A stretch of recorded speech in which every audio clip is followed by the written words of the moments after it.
The Magic School Bus. Chapter Book, The Wild Whale Watch. Introduction. My name is Wanda. I am one of the kids in Miss Frizzle's class. Maybe you have heard of Miss Frizzle. Sometimes we just call her the Frizz. She is a terrific teacher, but a little strange. The Frizz loves science, and she knows everything. She takes us on lots of field trips in the Magic School Bus. Believe me, it's not called magic for nothing. We never know what's going to happen when we get on that bus. Miss Frizzle likes to surprise us, but we can usually tell when she is planning a special lesson. We just look at what she's wearing. One day, she came into class wearing a yellow dress covered with purple blobs. Up close, we could tell that the blobs were really little whale shapes. I had seen whales on TV, but I never thought I'd get to see one in person. Thanks to Miss Frizzle, I got closer to a whale than I'd ever dreamed. I'll tell you what happened. Chapter 1. Miss Frizzle is late, Tim said. He looked up at the clock on the classroom wall. She's usually here before we get in. We were all sitting at our desks, ready to begin the first lesson of the day. Science. Yeah, D.A. said, and she's hardly ever late for science. Just then the door opened. Miss Frizzle came waltzing in, carrying a large, lumpy envelope. "Good morning, class," she sang out. "I'm sorry to keep you waiting. I had to stop by the office to pick up some important mail." She held up the envelope.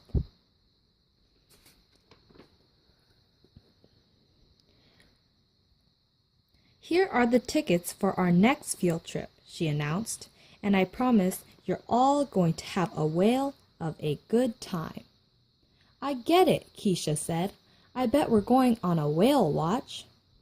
"Right you are, Keisha," Miss Frizzle said. "I asked my old friend Captain Gill to send me tickets for the whale watch cruise on his boat, the Neptune. We're going today." "Yay!" Ralphie yelled. "I can hardly wait. I've always wanted to see a real live whale." "Me too," Tim said.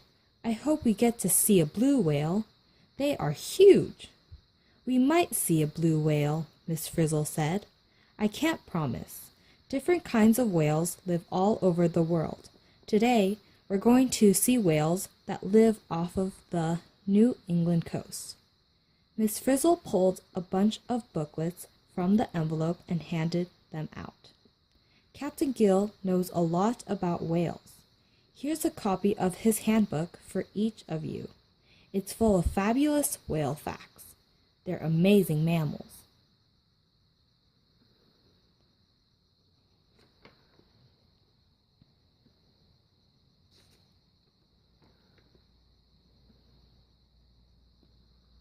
"Wow," Carlos said as he flipped through the handbook.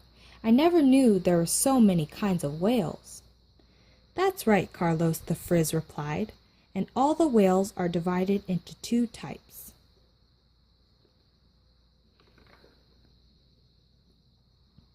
"This is going to be a great trip," Arnold said, "especially since we'll be on a regular boat, not the bus. We won't have to worry about anything weird happening." "Yeah, really great," I said, but secretly I was a little worried. What if a whale came too close to our boat and tipped it over? I didn't really want to go.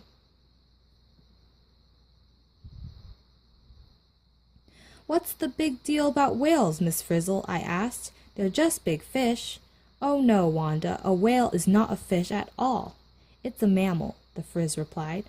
"You'll have to get your feet wet to understand the wonderful world of whales. To the bus." Chapter 2. In a short while, the Magic School Bus pulled up at a harbor on the coast of New England. "Where's the ocean?" Phoebe asked. "It smells fishy, but I can't see a thing in this fog." The fog was getting thicker as we drove closer to the ocean. Miss Frizzle didn't seem worried. As my great-great-great-aunt Misty used to say, never fear, the fog is bound to clear. We were just about to get off the bus when I saw a huge dark shape coming out of the fog. Don't open the door, Miss Frizzle, I called. There's some kind of giant out there. Just a giant at heart, the Frizz said as she pulled the lever open to close the doors. The giant steps right up the stairs onto the bus. It wasn't a giant after all, just a very large man dressed in a dark blue jacket. He had a bushy white beard and wore a cap with an anchor on it. Captain Gill, at your service, the man said in a low, rumbling voice. He gave us a little salute and turned to Miss Frizzle. I tried to call you, ma'am, but I was too late. I'm afraid I have bad news for the little maidies.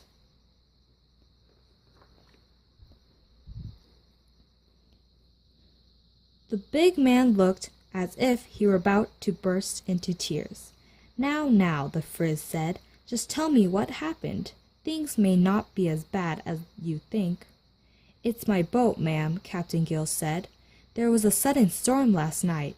The Neptune got a bit smashed up. Luckily, the damage can be fixed, but she's not going anywhere today. You mean we can't go on the whale watch? I said, relieved. Everyone else on the bus seemed upset. Then Miss Frizzle got that twinkle in her eye. Didn't I say things may not be as bad as they seem? She started the engine and the bus moved slowly along the dock. As we picked up speed, wisps of fog crept inside and swirled around us so we couldn't see anything inside or out. What's going on? The captain cried. Watch out, you're going to drive straight off the dock. We never drove straight into the ocean. At my old school, Phoebe said, her hands covering her eyes. Suddenly, the fog broke up and there was water all around us. We were in the middle of the ocean. The bus had turned into a boat. Captain Gill rubbed his eyes.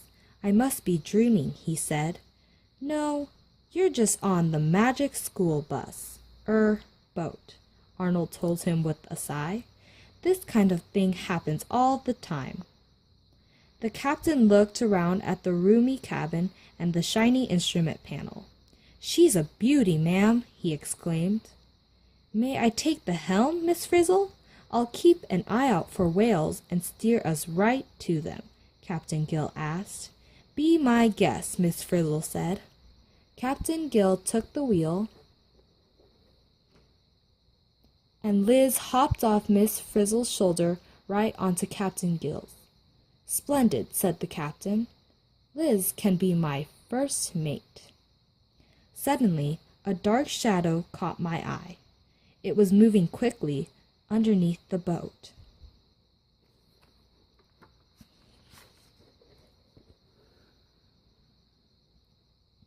Before I could make a sound, it popped out of the water right next to us. Then another leaped up beside it. Captain Gill, I screamed. Help! Captain Gill and Miss Frizzle turned their heads to see. Then a huge smile crossed the captain's face. No need to worry, Wanda, he said. This is welcome company. They are common dolphins. One by one, the black, gray, and cream-colored dolphins dived in and out of the water right next to us. The dolphins were in front of the boat now, still diving and leaping in graceful curves. The dolphins are bow riding, Captain Gill told us. The phrase comes from the word we sailors use for the front of the boat, the bow. It says here that dolphins are members of the whale family, said Dorothy Ann, checking her book. They're called toothed whales. It's always a treat to have dolphins swim with us, Captain Gill said. The dolphins swam on ahead, and we lost sight of them. Captain Gill said, when you're trying to spot a whale, The first thing to look for is the blow or spout. It looks like a spurt of mist coming up from the ocean. Whales make blows when they come up to the surface to breathe. Sometimes we can tell what kind of whale is out there just from the blow. Just then, binoculars dropped down from above our seats.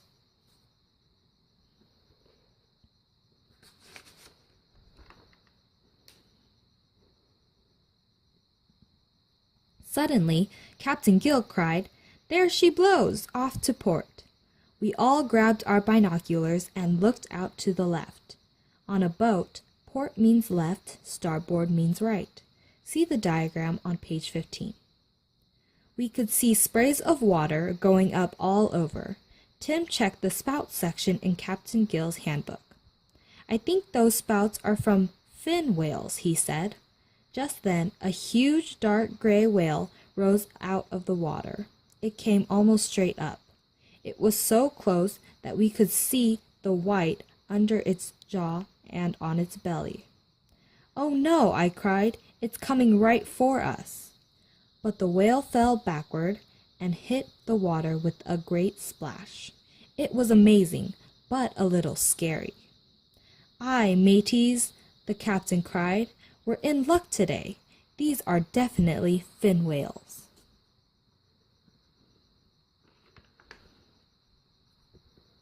Chapter 3.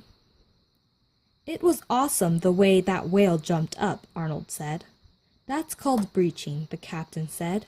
Some experts think that breaching is a way for members of a group of whales to stay in touch with one another, or they may be trying to stun their prey while they hunt. "I hope none of those whales feels like breaching again," I said. "It might fall on top of us the next time." "Whales seem to know how to behave around people and boats," Captain Gill said. "I've never been toppled by a whale in all my years at sea, but you never can be too careful."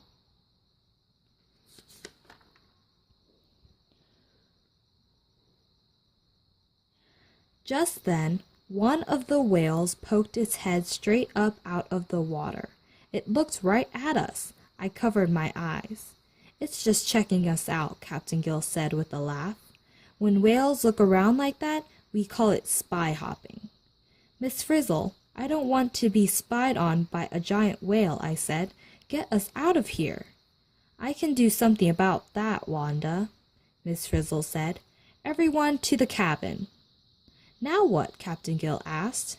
"Uh-oh, looks like this is turning into another Miss Frizzle field trip," Arnold told him. "She's always doing this to us." Miss Frizzle pushed a red button on the boat's instrument panel. In a blink, the walls curved and the cabin grew longer. The boat had turned into a submarine. "No more scratching the surface, mates," Miss Frizzle said. "We're going down deep. We will explore the world of whales in our magic school sub. Prepare to dive." "Hey, Miss Frizzle, this field trip is all wet," Carlos joked. Chapter 4. The bus sub had a long window along the side. We could see hundreds of fish swimming by, right in front of us. The fin whale we had seen on the surface swam off in the other direction. Everything was quiet except for the faint hum of the engine. Suddenly, the windows of the sub were completely filled up by the most enormous shape I had ever seen. "Whoa, this is not good at all," I said nervously. "Miss Frizzle, what is that thing?" "That's no thing," answered Captain Gill. "That is a humpback whale." It was so close to the sub that we couldn't see anything else. "It's as big as the sub," said Carlos. "According to my research, they can weigh up to 30 tons, said Dorothy Ann. "Look at those flippers," said Ralphie. "They're each longer than a car." As the sub made a turn around the humpback, we could see the bottom of its tail.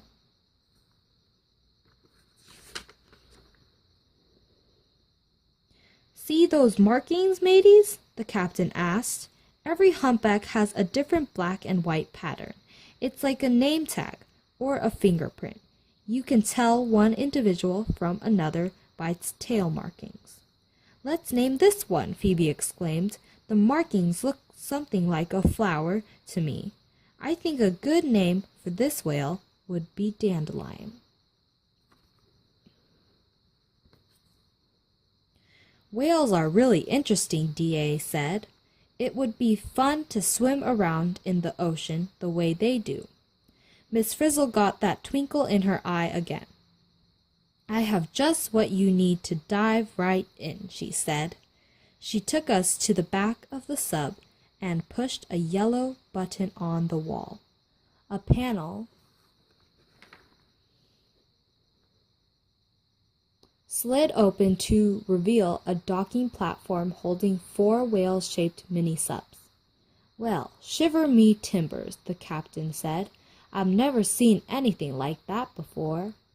Wow, Ralphie exclaimed. Are these for us? The Frizz smiled and opened the cockpit of one of the whale subs. Each of these mini-subs has room for 2, she said. They are easy to steer. You can take them out for 20 minutes to explore the whale's ocean world. Arnold and I seemed to be the only ones who were not thrilled about this surprise assignment. I should have known this wouldn't be a normal field trip, Arnold groaned. Tim came over to me. Don't worry, Wanda, he said. This will be fun. You can be my partner. And I will be in constant radio contact with you all, Miss Frizzle said. Just call me if you have any questions. Carlos pulled Arnold down beside him into Whale 1.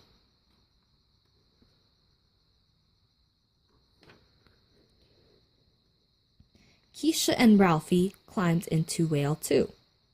D.A. and Phoebe teamed up in Whale 3. Then Tim and I went aboard Whale 4. Don't wander far from the bus sub, Miss Frizzle told us, and keep your eyes open. I expect some swimmingly good reports when you return. Captain Gill made sure we all had our copies of his handbook. You might want to check a fact or two during your ocean exploration, he said. Miss Frizzle, Captain Gill, and Liz went back into the cabin of the bus sub. They closed the sliding panel behind them. We were all alone in our mini-subs. The 4 mini-subs were lined up facing a spiral opening.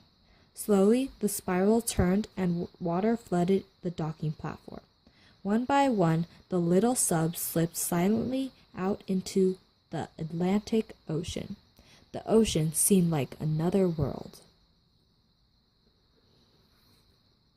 Chapter 5.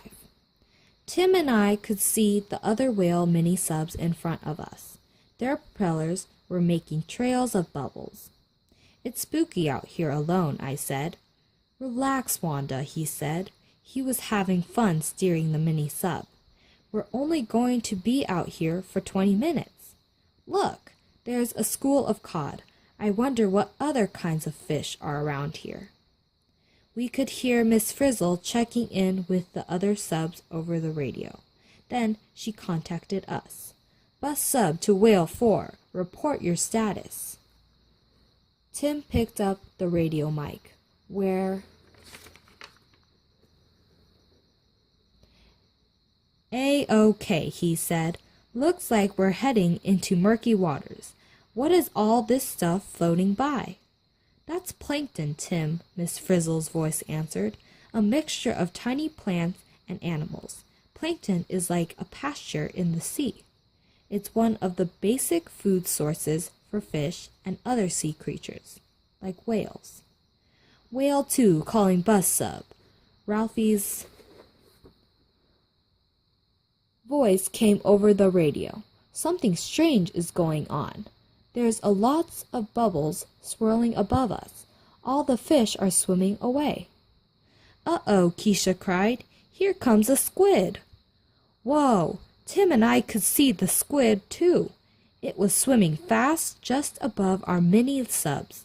Its long arms and tentacles looked like they could grab us.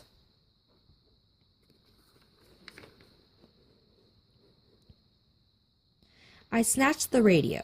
"Miss Frizzle, get us out of here," I yelled. "Hang in there, Wanda. The ocean may just surprise you," she said mysteriously. Carlos in Whale 1 came on the radio. "Something is chasing the squid," he said excitedly. "Something black and white and very big." "I see it," Tim called into the mic. I can't believe it. It's a killer whale." The orca was closing in on the squid. Its tail churned up the water. Our mini sub began to rock and roll in the waves. We heard Miss Frizzle's voice. "Fasten your seatbelts and hold on tight." I was way ahead of her. "You are all safe in your subs, but the water might get a little rough," the Frizz warned us. A little rough? It was like being inside a washing machine.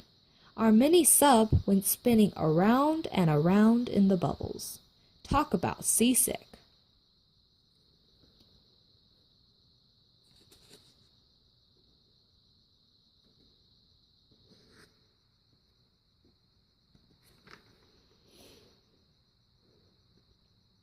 Finally, the spinning stopped and the water grew calm again. The whale and the squid were gone. "Whew! That was a bumpy ride," Tim said. "You can say that again," I said. "I think we're in over our heads. I'd have enough of this underwater world." We looked out through the sea of plankton swirling around us. "Hey," Tim cried, "where are the other whale subs? Where's the bus sub?" "Oh no, what do we do?" I asked. "I don't see them anywhere." "We're fine. We've got the radio," Tim said as he picked up the mic. "Whale 4 to bus sub. Come in, Miss Frizzle." The radio made an awful cracking noise and then went silent. "SOS! SOS!" Tim called into the mic. "Come in, bus sub." There was no answer. "Why did this happen to us?" I asked. By now I was really worried. "Don't tell me we've lost radio contact." "We've lost radio contact," Tim said. "I asked you not to tell me that," I mumbled. "What do we do now?" "Well, we don't know how far we are from the bus sub and other whale subs, or even what direction to steer," Tim was thinking out loud. "I guess it's best to stay here. I'm sure Miss Frizzle will find us before too long." But now even Tim was looking worried. We stared out the window. Where was Miss Frizzle, and where were the other whale subs? Were they lost too? Chapter 6. Meanwhile, in the bus sub, Captain Gill and Liz were frantically flipping switches on the instrument panel, trying to locate the whale subs. "Bus sub to whale subs. Come in. All whale subs," Miss Frizzle said over and over into the radio. There was no answer. "Blasted barnacles," moaned Captain Gill. "I hope that nothing bad has happened to the little mateys." "Their radios aren't working," Miss Frizzle told him, "but I can see 4 blips on the radar screen. They're all close except one. It looks like Whale 4 was pulled farther away than the others. I'm sure they'll all be all right. But let's get going. As my second cousin, A. O'Shun, always says, the early orca catches the squid." She spoke into the radio again, calling all mini subs. "I can see you all on the radar screen. If you can hear me, stay where you are. Enjoy the scenery. I'm coming to pick you up." In Whale 1, Carlos and Arnold were staring out the window of their sub. "I knew I should have stayed home today," Arnold said. "Now I'll never get home in time to water my rock collection." "Don't worry, Arnold," Carlos told him. "I'm sure the Frizz will rescue us soon. And look who's here. Look who's there." "I don't believe it," Arnold said. "That whale that just swam by. It was Dandelion." "Right," Carlos said. "I saw the tail markings too. That's definitely the same humpback we saw before." "Oh no, it's opening its mouth," Arnold said. "It's huge." "It looks like a soup bowl," Carlos said, "but big enough to hold a car." As Dandelion came nearer to the sub, it opened its mouth even wider. "We're going to be lunch, we're going to be lunch," Arnold moaned. Just then Arnold and Carlos watched as Dandelion swam past them into a mass of tiny fish and plankton. When Dandelion's bowl was filled, the whale closed its mouth. Then water came rushing out the sides, nearly sending the mini-sub into another wild spin. "It's a good thing we weren't any closer," said Arnold. "We were almost part of Dandelion's dinner." The Dandelion swam away just as the bus sub pulled up alongside Whale 1. Miss Frizzle opened the door to the docking platform, and Carlos steered the mini-sub inside. "Ahoy, mateys!" cried Captain Gill as Arnold and Carlos came into the cabin. "You wouldn't believe how much a humpback can eat, Captain Gill," said Arnold. "Humpbacks eat a lot when they're up here in their feeding grounds," the captain explained. "They store up food for the winter. When they make a long journey south, they may not get to eat again for months." "Where are the other kids?" asked Carlos. "Have no fear, Carlos," said the Frizz. "We're on our way to Whale 2. Don't you know that you kids are always on my radar screen? Liz, set up the controls. We're off to pick up Keisha and Ralphie." Chapter 7. Keisha and Ralphie had drifted close to a giant log. "What's that giant log doing in the middle of the ocean?" Keisha asked. Suddenly, the log turned over. It was now tilted in the water, tail overhead. "That's no log," Keisha said. "It's a huge humpback." Then a string of loud moans, squeals, and groans started to come from the direction of the whale. The sounds were so loud that the water around the sub started to vibrate. "Why is that whale yelling at us?" Ralphie asked, putting his hands over his ears. "I don't think it likes having us around." These sounds are spooky, but they're kind of pretty too," Keisha said. "It's almost like music." The sounds went on for a few minutes, then stopped, then started again. "It's repeating the song," Keisha exclaimed. "Okay, Keisha, try not to flip her out," Ralphie joked. Just then, Miss Frizzle arrived in the bus sub. Keisha and Ralphie joined the others in the cabin. "The humpback song is enchanting," Miss Frizzle said after pausing to take in the sounds, "but we'd best be on our way. There are 2 more whale subs out there, waiting to be rescued." While the other whale subs were being rescued, Tim and I were floating along in the middle of a school of tuna. "I wish I knew where we were," I said, worried. "Miss Frizzle's got it under control," Tim said, but he sounded concerned too. "Those fish are staring at us," I said. "It feels creepy, like being goldfish in a bowl." "It's weird that they're looking at us," Tim agreed. "At least we can get out sooner or later. A goldfish has to stay in a bowl all its life." "We hope we'll get out," I said. I was trying to stay cool, but it was hard just to sit and watch the fish watch us. We kept trying the radio, but it was completely dead. We were stranded. In Whale 3, D.A. was checking to see if she had brought along her textbook on radio communication. "It's no use. I still can't get the Frizz on the radio," she said. Even though they were worried, Phoebe couldn't help having fun watching a humpback mother and her baby. Phoebe and D.A. had named them Maisie and Freckles. "Freckles is so playful," Phoebe said. "Look how she keeps tossing that bunch of seaweed with her head." The seaweed landed on the calf's snout. D.A. and Phoebe laughed. "Freckles seems to like her seaweed mustache," D.A. said.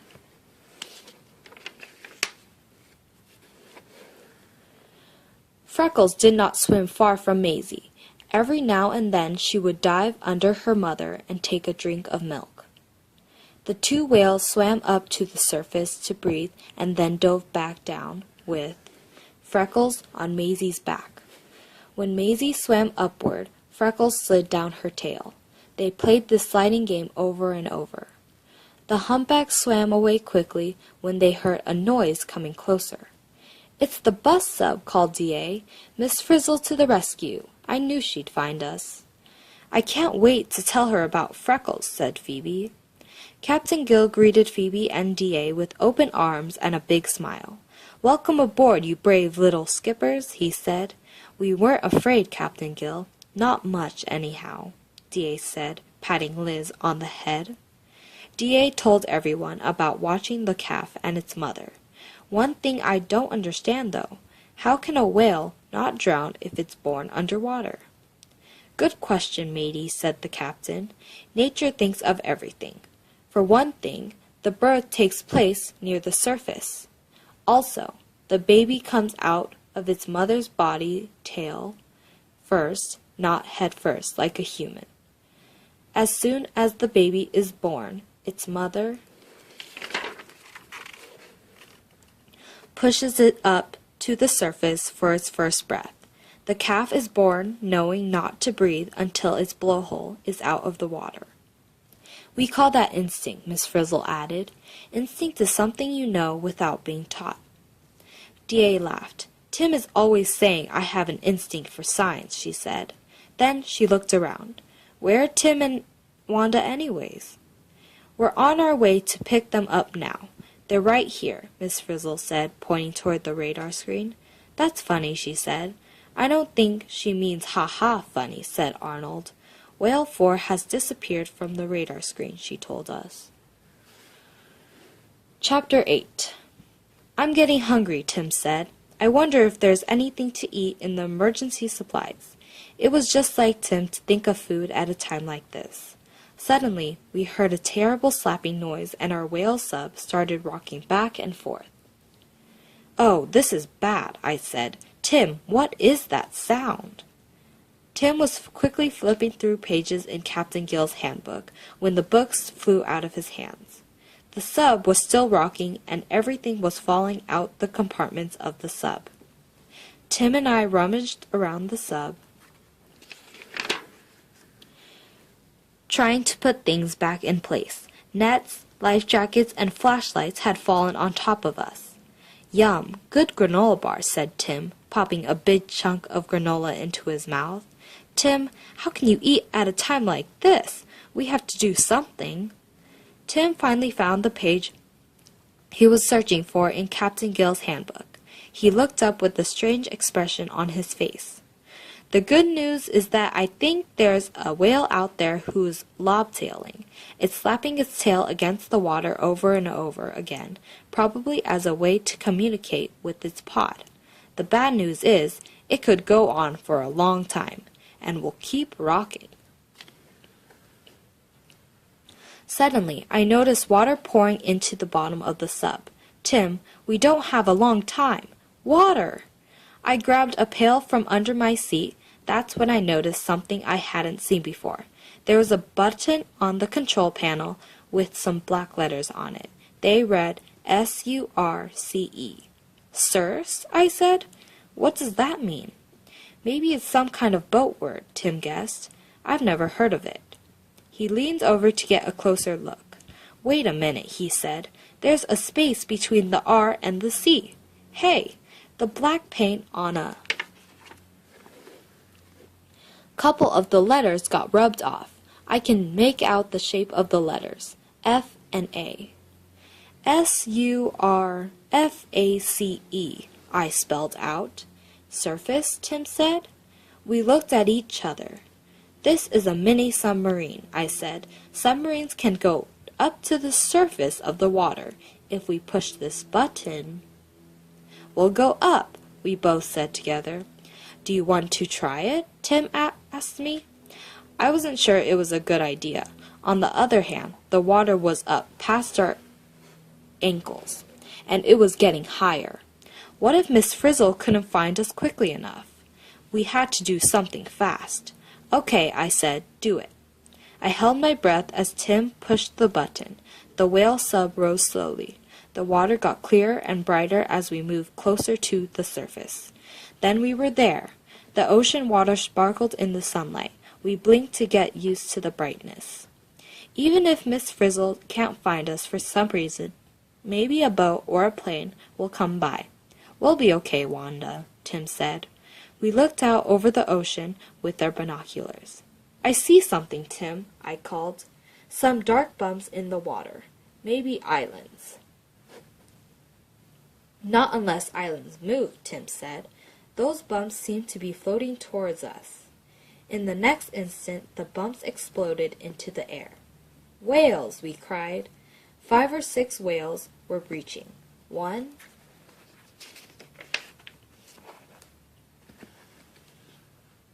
By one, they leaped up and came splashing down. We could see that they had black, tubby bodies with large paddle-shaped flippers and no dorsal fin. They all had patches of thickened skin on their heads. Tim checked Captain Gill's handbook. Those are right whales, Tim exclaimed. They're the rarest of all the great whales. What makes them so rare? I asked. The handbook says that whale hunters in olden times killed so many that right whales were nearly wiped out of existence.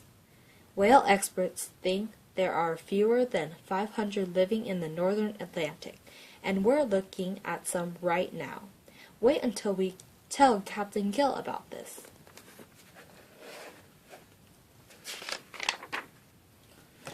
The whales stopped breaching. Most of them disappeared underwater. Look, Tim called. One of the whales is turning around. Oh no, it's coming right at us, I said. The huge head was scary. I could hardly watch. This could be the wrong whale for me, I whispered. What if it crashes into us? I watched as the whale swam once around our sub. Then it lifted one of its big flippers and swam off. I sighed with relief, but the next second it came back. It waved its flipper again. It's hard to believe, I said, but I think that whale wants us to follow it. This could be interesting, Tim said. Okay, let's go. The whale moved slowly but steadily along, never too fast for our sub. Sometimes it held its tail up high, like a sail on a boat. That whale is smart, I said. It's letting the breeze do all the work. Watching the right whale sail calmly through the ocean, I forgot to worry about the trouble we were in. Then, all of a sudden, a line appeared on the horizon. Land, I called.